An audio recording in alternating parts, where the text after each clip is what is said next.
I'm gonna scare the hell out of you.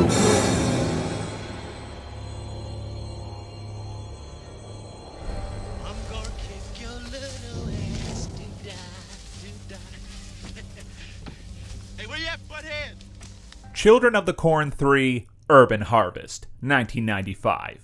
Running the entire Children of the Corn series has been a long, strange journey, and I won't deny the slight difficulty in gauging whether a film is good or bad, since I have to choose my approach. Do I judge the film on merit alone, or consider it amongst and against the glut of other Corn adaptations which have come before or since?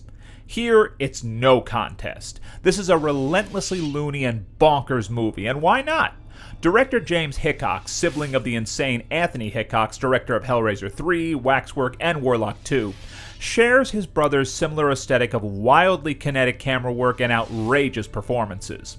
Couple that with sometimes nasty, sometimes adorably kitschy makeup effects by Screaming Mad George, and you've got the recipe for a ghoulishly good time.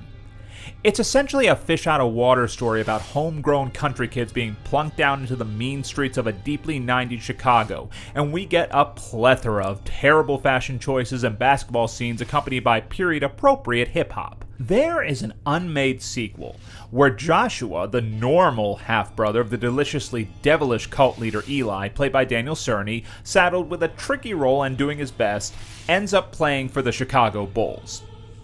The head of the religious high school is played by snooty Ghostbusters concierge Michael Ensign, who really should have thought better of goading Eli into a preach-off if he's going to get so butthurt about being one-upped.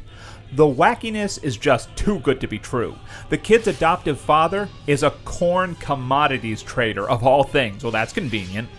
And this marks the first appearance of future megastar Charlize Theron, who literally has no dialogue, but gets a number of close-ups, probably because anybody on the set with eyeballs could see that this blonde bombshell was something special and needed to be on camera.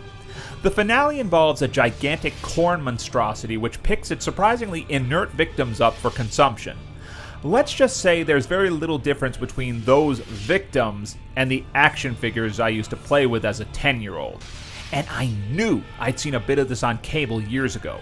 A lady gets impaled on a pipe and a combination of blood and water starts spewing out of her mouth. That's memorable stuff for a 14-year-old. Happy Kingtober. Like and subscribe, and remember, there are other worlds than these.